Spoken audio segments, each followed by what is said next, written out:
Hi everyone, I hope you all are well. Welcome और welcome back to the study spotlight. तो आज हम array का searching operation देखेंगे। सर्चिंग दो टाइप से होती है, लीनियर सर्च और बाइनरी सर्च। तो सबसे पहले लीनियर सर्च को देखते हैं। लीनियर सर्च क्या होता है? Linear search algorithm is defined as the sequential search algorithm. Linear search को हम सिक्वेंशियल सर्च एल्गोरिदम भी कहते हैं। That starts at the one end goes through the each element is found. ये वन एंड से मतलब स्टार्टिंग पॉइंट से शुरू होती है और तब तक जाती है जब तक आपका एलिमेंट सर्च नहीं हो जाता। अगर उस रो में, उस डाटा स्ट्रक्चर में आपका एलिमेंट है ही नहीं, तो ये बिल्कुल लास्ट तक उसको विजिट करती है। इसलिए इसको सिक्वेंशियल सर्च भी कहते हैं। बहुत ज़्यादा टाइम कंज्यूमिंग होती है। नेक्स्ट हम देखते हैं लीनियर सर्च का एल्गोरिदम। तो लीनियर सर्च के एल्गोरिदम में सबसे पहले जो हमारा डाटा स्ट्रक्चर है, जो हमारा एरे है, उसका नाम हमने लिया हुआ डाटा। ठीक है, हमारे पास n नंबर ऑफ एलिमेंट्स है। जो आइटम आप सर्च करना चाहते हो उसको हमने आइटम नाम के वेरिएबल से डिफाइन किया हुआ है। अब सबसे पहले फर्स्ट पॉइंट क्या है कि जो आपने सर्च करना है ना, सपोज आपके एरे के अंदर 5 एलिमेंट्स हैं। ठीक है, तो आपने एक अलग से 6 स्पेस बनानी है। उसमें आपने अपना डिज़ायर्ड जो आप सर्च करना चाहते हो एलिमेंट, उसको वहाँ पे रख देना है 6 पोजीशन पे। तो अब यहाँ पे फर्स्ट पॉइंट में क्या लिखा है कि जो आपका एरे है डाटा नाम का, उसकी n+1 पोजीशन, यानी n तो मतलब 5 पोजीशंस थी। अब उसमें एक पोजीशन और एक्स्ट्रा बना ली, तो n+1 पोजीशन पे हमने आइटम डाल दी जो आप सर्च करना चाहते हो। ठीक है, फिर आपने लोकेशन को 1 सेट कर दिया। उसके बाद थर्ड पॉइंट में आपने वाइल लूप जो है वो रिपीट हो रही है जब तक आपकी लोकेशन ऑफ डाटा, यानी जो भी डाटा है आपका एरे है, जो उसकी जो भी लोकेशन है इस टाइम वो जब तक आइटम के इक्वल नहीं हो जाती तब तक ये लूप चलती रहेगी। अगर इस टाइम पे आपकी लोकेशन डाटा के किसी भी एलिमेंट पे और वो आइटम के इक्वल नहीं है, तो हम लोकेशन को इंक्रीमेंट कर देंगे, यानी फिर लोकेशन अगले नंबर के साथ कंपेयर करेगी। अगर वो इक्वल हो गया तो हमारा आंसर आ जाएगा। ये साथ साथ इंक्रीमेंट हो रहा है और वाइल लूप रिपीट हो रही है। फिर फोर्थ स्टेप में हम देखते हैं कि हमें लोकेशन मिली कि नहीं मिली। जो हम सर्च करना चाहते हैं वो हमारा सक्सेसफुली हमें मिल गया कि नहीं मिला। अगर लोकेशन n+1 पे हमें मिल गई, क्योंकि हमने n+1 पे उसको स्टोर किया था ना लास्ट में, तो n+1 पे मिल गई तो ठीक है, फिर लोकेशन को हम दोबारा 0 पे सेट कर देते हैं और फिर बाहर आ जाते हैं। तो ये था लीनियर सर्च का एल्गोरिदम। नेक्स्ट हम देखते हैं सर्चिंग की second type, binary search. Binary search क्या करता है? लीनियर सर्च की जो डिसएडवांटेज होती है कि वो बहुत ज़्यादा टाइम कंज्यूमिंग होता है। जब आपका एरे बहुत ज़्यादा लंबा हो तो वो बहुत ज़्यादा टाइम लेता है हर एक एलिमेंट के साथ कंपेयरिंग करने में। तो ये उस डिसएडवांटेज को ओवरकम कर देता है बाइनरी सर्च। ये क्या करता है? बाइनरी सर्च पूरे एलिमेंट्स की मिड वैल्यू निकालता है, और अगर जो आप सर्च करना चाहते हैं आइटम, अगर वो मिड वैल्यू से छोटा है तो वो लेफ़्ट साइड मूव करेगा।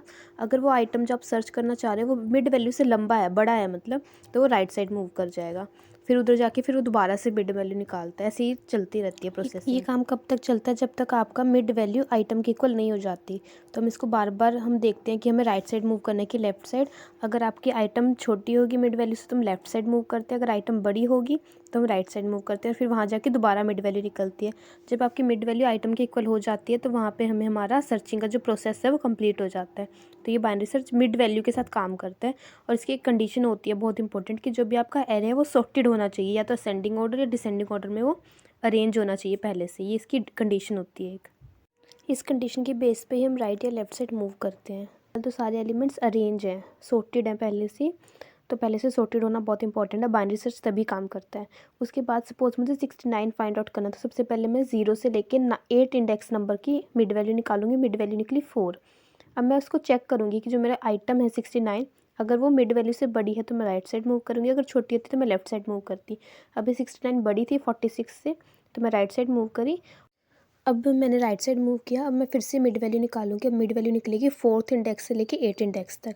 तो अब की बार मिड वैल्यू निकली मेरा 6th इंडेक्स, जिसके अंदर वैल्यू पड़ी थी 67।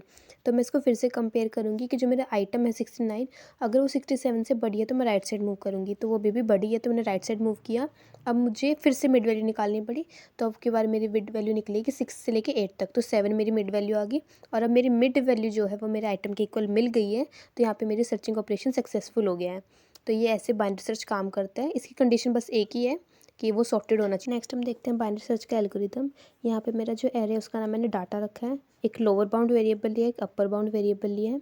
उसके बाद स्टार्टिंग पॉइंट के लिए एक बिगिनिंग वेरिएबल है, लास्ट पॉइंट के लिए एंड वेरिएबल है, और मिडिल वैल्यू कैलकुलेट करने के लिए एक मिड नाम का हमने वेरिएबल लिया है जो मिड को डिनोट करेगा। उसके बाद हमने एक लोकेशन नाम के रखा है जो हमें लोकेशन बताएगा। फर्स्ट पॉइंट क्या है कि जो भी आपका लोअर बाउंड है आपने उसकी वैल्यू बिगिनिंग में डाल देनी, बिगिनिंग नाम के वेरिएबल में। उसके बाद अपर बाउंड की वैल्यू एंड में डाल देनी है और मिड कैलकुलेट करना है। मिड कैसे कैलकुलेट होता है, beginning plus and divided by 2। इसको डिवाइड करके जो भी वैल्यू आएगी, सपोज 0.5 कुछ आया, अब जो भी 0.5 आया तो हम उसका इंटीजर पार्ट लेंगे, 0.55 को हम इग्नोर कर देंगे, तो हम उसका इंटीजर पार्ट लेंगे, इसलिए हम एल्गोरिदम में इंट भी लिखते हैं। तो यहाँ पे मिड कैलकुलेट हो जाएगा। सेकंड पॉइंट में थर्ड और फोर्थ स्टेप रिपीट हो रहा है वाइल लूप के साथ। कब होएगा, कब तक रिपीट होएगा, मतलब जब तक आपकी बिगनिंग की वैल्यू छोटी रहेगी एंड से। अब ये पहले से सॉर्टेड है तो बिगनिंग स्टार्टिंग पॉइंट तो छोटा ही होगा ना एंड से, जब वो छोटी है तो ये कंडीशन तो ट्रू है। सेकंड कंडीशन क्या है, अगर आपकी मिड की वैल्यू जो भी आपने मिड कैलकुलेट किया ऊपर, अगर उसकी मिड की वैल्यू आइटम की इक्वल नहीं होती तब आपने आगे जाना। अगर वो पहले ही इक्वल मिल गई, आपको सर्च हो गया आपका एलिमेंट, तो हमारे आगे जाने का कोई फ़ायदा नहीं होगा। जब ये दोनों कंडीशंस ट्रू होंगी तब ये दो लूप्स जो है रिपीट होंगी। उसके बाद थर्ड पॉइंट क्या है, जब तक आपके आइटम की वैल्यू डाटा ऑफ मिड से छोटी है, डाटा हमारे एरे का नाम है थर्ड पॉइंट में, तो जब तक आपकी मिड की वैल्यू से आपकी आइटम छोटी रहेगी तब हमें लेफ़्ट साइड मूव करना है। तो जब हम लेफ़्ट साइड मूव करेंगे तो हमारा जो एंड पॉइंट है वो तो चेंज हो जाएगा ना। पहले एंड था सपोज़ आपका 5th पोजीशन पे, अब जब हम लेफ़्ट साइड मूव कर चुके हैं तो जो आपकी मिड वैल्यू अब वो एंड पॉइंट बनेगा, क्योंकि हम मिड से लेफ़्ट साइड मूव कर रहे हैं। तो मिड पॉइंट चेंज हो गया, क्या हुआ, मिड -1 हो जाएगा। मिड की वैल्यू से एक पिछली पोजीशन, यानी सपोज़ आपका मिड आया 4th इंडेक्स नंबर पे, तो आपका जो कैलकुलेट होएगा, जो एंड होएगा वो 3rd पोजीशन तक होएगा, 1 से लेके 3rd तक। तो यहाँ पे ऐसे करके जब हम लेफ़्ट साइड मूव करते हैं तो एंड चेंज हो जाता है, लेकिन बिगनिंग पॉइंट सेम रहता है क्योंकि हम लेफ़्ट साइड मूव कर रहे हैं। ठीक है, अब अगर आइटम थर्ड पॉइंट की जो कंडीशन है इफ़ वाली, अगर वो ट्रू नहीं है, अगर आपकी आइटम छोटी नहीं है डाटा ऑफ मिड से, तो हम एल्स पार्ट में जाएंगे। एल्स पार्ट में क्या हो रहा है, बिगनिंग चेंज हो रही है। अगर मतलब हम लेफ़्ट साइड मूव नहीं करें तो हम राइट साइड मूव करे होंगे, तो जब हम राइट साइड मूव करेंगे तो एंड पॉइंट तो सेम रहेगा, लेकिन बिगनिंग चेंज हो जाएगी उस टाइम पे। बिगनिंग क्या आएगी, जो भी आपकी मिड वैल्यू थी उससे नेक्स्ट पोजीशन। ठीक है, तो बिगनिंग चेंज होगी, यहाँ पे बिगनिंग क्या बनेगी, मिड +1। उसके बाद फोर्थ पॉइंट में क्या है, अब हम मूव कर चुके हैं लेफ्ट या राइट साइड, अब फिर से मिड वैल्यू निकलेगी, तो यहाँ पे फिर से मिड पॉइंट निकला है।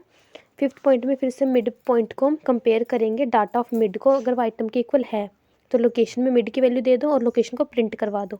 अगर नहीं है आपकी लोकेशन इक्वल तो लोकेशन में नल दे दो और एग्जिट कर जाओ। तो ये था बाइनरी सर्च का एल्गोरिथम। अब मैंने एक एग्जांपल लिया, सपोज़ यहाँ पे मुझे इस एरे में 69 फाइंड आउट करना है, तो जो मेरा 5th है एलिमेंट वो है 0 इंडेक्स पर, जो मेरा 82 एलिमेंट है वो मेरा लास्ट इंडेक्स 8 नंबर पे है। तो मैंने स्टार्टिंग पॉइंट को बिगनिंग नाम दे दिया और लास्ट पॉइंट को एंड नाम दे दिया। अब मुझे मिड कैलकुलेट करना है, मिड कैलकुलेट है beginning plus and divided by 2। तो मैंने कैलकुलेट किया, मिड आई मेरा 4, फोर्थ मतलब 4th इंडेक्स नंबर आया।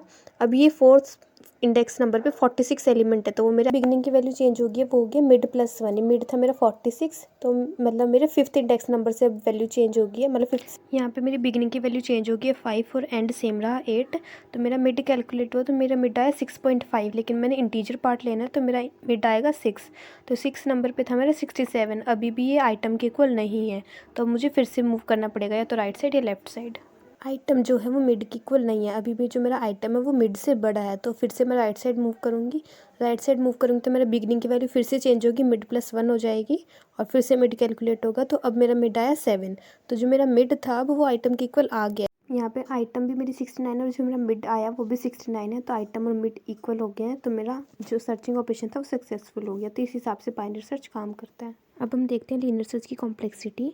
तो 3 केस होते हैं, एवरेज केस, बेस्ट केस और वर्स्ट केस। एवरेज केस मतलब आपको जो आपका सर्चिंग एलिमेंट था वो बीच में मिल गया कहीं, ठीक है, मिड में।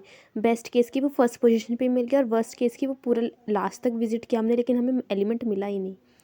तो यहाँ पे क्या होता है, तो एवरेज कॉम्प्लेक्सिटी होती है big O N, as the element found may be present at the end of the list और may not present at all. Average case क्या हो गया कि वो क्या पता आपको एंड में मिल जाए या फिर क्या पता मिले ना, मतलब वो एवरेज केस हो गया। ठीक है, बेस्ट केस होता है कि आपको फर्स्ट पोजीशन पे या सेकंड पोजीशन पे मिल गया। ठीक है, वर्स्ट केस होता है कि आपने पूरा विजिट कर लिया अपने एरे को लेकिन आपका एलिमेंट फाउंड नहीं हुआ, यानी उसके अंदर वो एलिमेंट है ही नहीं जो आप सर्च करना चाहते, तो वर्स्ट केस हो गया।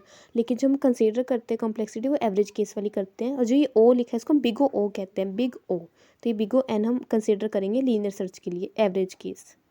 अब बाइनरी सर्च की कॉम्प्लेक्सिटी आ जाती है, तो वही 3 केस बनते हैं, एवरेज केस, बेस्ट केस और वर्स्ट केस। एवरेज केस का होता है big O log N, best case होता है बिग ओ 1 और वर्स्ट केस होता है big O log base 2n। जो पैर में होता है 2 उसको बेस कहते हैं, तो बेस 2n। तो हम एवरेज केस वाली कंसीडर करेंगे तो बिग ओ लॉग एन हम बाइनरी सर्च की कॉम्प्लेक्सिटी को मानते हैं।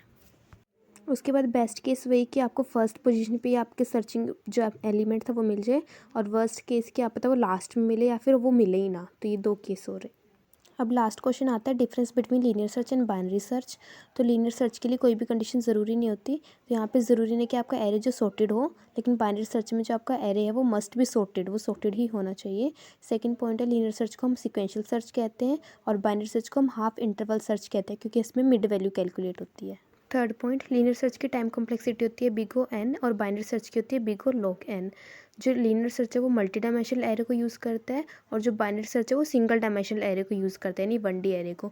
लीनियर सर्च में जो कंपैरिजन्स होते हैं वो इक्वल कंपैरिजन्स होते हैं, और बाइनरी सर्च में हम ऑर्डरिंग कंपैरिजन करते हैं, यानी इसमें मिड वैल्यू के हिसाब से कंपैरिजन्स होते हैं। जो लीनियर सर्च है वो कम कॉम्प्लेक्स होता है, बाइनरी सर्च मोर कॉम्प्लेक्स है। लेकिन लीनियर सर्च स्लो भी प्रोसेस है, क्योंकि बहुत टाइम कंज्यूमिंग होता है, बहुत लंबा टाइम लग जाता है इसको करने में। और जो बाइनरी सर्च है वो फास्ट प्रोसेस करता है। उसके बाद डायग्राम प्रीवियस पेज पे जो डायग्राम पीछे आपको देखे होंगे आपने लीनियर सर्च और बाइनरी सर्च के, वो डायग्राम भी आप इसमें बनाएंगे। उसके बाद आ जाता है कि कौन सी लीनियर सर्च और बाइनरी सर्च में से कौन सी सर्चिंग बेस्ट होती है। तो अगर आपका एलिमेंट मतलब अगर आपके एरे जो है वो बहुत ज़्यादा लंबा है, तो आप बाइनरी सर्च के साथ काम करो, क्योंकि लीनियर सर्च फिर बहुत ज़्यादा टाइम लेगा। तो उस टाइम के लिए बाइनरी सर्च बहुत अच्छा है। लेकिन अगर आपका एरे बहुत छोटा है और अनसॉर्टेड है, सॉर्ट नहीं है, तो लीनियर सर्च ही चलेगा, क्योंकि बाइनरी सर्च तो सिर्फ सॉर्टेड के साथ ही काम करेगा। अगर आपका एरे अनसॉर्टेड है और बहुत स्मॉल है तो लीनियर सर्च ज़्यादा प्रेफर होता है। आई hope you find this video helpful. If you have any doubt related to this topic, please comment below and share this video with your friends, and subscribe my channel so that you get notification on time. And thank you everyone.